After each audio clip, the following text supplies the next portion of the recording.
Assalamualaikum warahmatullahi wabarakatuh. Nama saya Rahmat Santoso, NPM 2210010058.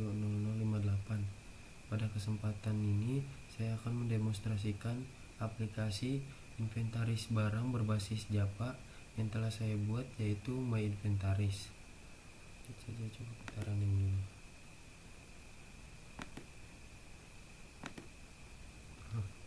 Nah, pada aplikasi ini saya rancang untuk memudahkan pengguna dalam mengelola data barang pada sistem inventaris. Nah, di sini pada menu sebelah kiri terdapat foto profil saya, ada master data yang dimana terdapat opsi yang tersedia yaitu data barang. Nah, tabelnya langsung kita coba tekan. Nah, akan muncul tabel data barang. Nah, di dalam data barang ini ada beberapa komponen yang saya bikin, ada text field, label, combo box, button, dan table. Nah, di sini coba langsung kita jalankan saja, kita cobain satu-satu. Coba kita masukin kodenya apa, nama barangnya misalnya monitor, kategorinya di sini perangkat komputer, mereknya misalnya Acer, jumlahnya misalnya kita 1, lokasi misalnya toko BJB. Nah, coba tes kita simpan. Nah, maka di sini otomatis bakal masuk ke data table. Nah, ini bakal otomatis juga masuk ke database. Coba tes, karena di sini sudah saya konekkan ke database. Nah, coba kita cek proyeknya PBO.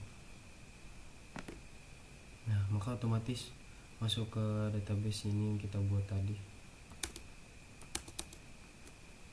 Nah, lanjut. Di sini coba kita tombol edit ya, kita tekan. Misalnya kita edit monitor,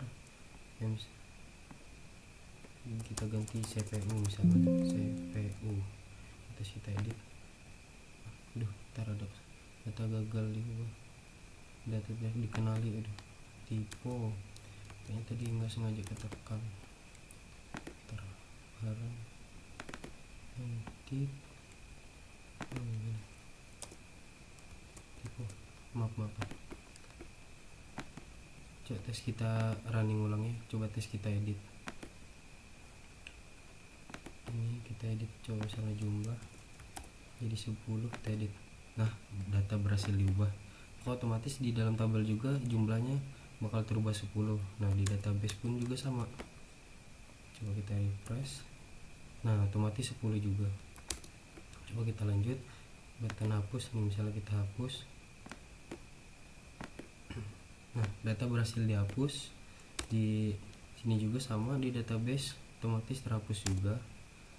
Coba tes kita, ada button keluar lagi sama button batal. Nah, kalau buat button batal ini cuma menghapus semua yang ada di text field dan komponen combo box. Ini misalnya kita batal, otomatis udah clear deh. Kalau keluar nih cuma untuk close saja. Nah, kita balik ke tampilan menu utama. Nah, coba di sini kita cari misalnya, kita belum bikin data enter, kita bikin 1A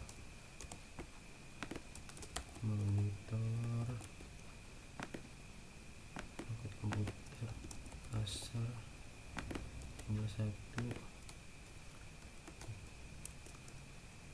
toko BJB. Coba kita simpan dulu. Barang sekarang 2A, barang CPU misalnya, komputer lagi misalnya NVIDIA, jumlahnya misalnya 10, lokasi toko. Nah, kita simpan lagi, kita berhasil. Nah, misalkan kita mencari monitor. Nah, maka otomatis di tabelnya akan mencari nama barang monitor. Nah, misalnya coba kita lagi cari CPU, maka otomatis Nah, yang kita cari CPU. Bisa juga misalnya kita carinya kode barangnya aja, misalnya 2. Nah, coba tes cari 2 aja. Nah, maka dia mencari yang list yang ada angka 2 nya. Nah, kita hapus. Nah, di sini juga saya menyediakan fitur impor dan ekspor. Nah, coba misalnya kita ekspor data yang di table ini ya. Nah, di sini saya membuatnya menjadi file txt. Nah, kita ekspor. Nah, kita cari misalnya project di mana kita taruhnya. Coba tes kita di project kita ya. Nah, di sini misalnya saya buat ekspor, maka otomatis dia akan tersimpan. Nah, data berhasil diekspor. Coba tes kita cek. Sini cari, nah ini ada kan, coba tes kita buat. Nah, ini habis itu saya mau mencoba fitur import. Nah, coba yang habis yang kita ekspor tadi coba kita modifikasi dulu. Misalnya kita 2, cek kita buat berapa biji lah, misalnya 3, 4, sini C, misalnya apa di sini GPU, mouse. Nah, misalnya barangnya berapa, 3, 5. Nah, ini coba kita save. Oke. Nah, coba tes kita impor yang tadi ya, datanya impor. Nah, kita cari di mana tadi kita buat datanya. Cari tadi di sini penyimpanannya tadi, kalau nggak salah ekspor txt kan. Kita tes ekspor, open. Nah, maka otomatis di tabelnya juga akan teks itu apa, langsung otomatis termasuk yang data yang kita import. Nah, ada kan tadi 2A, 3C, 4B. Nah, ini juga maka otomatis di database bakal terisi. Kita refresh, nah otomatis terisi kan.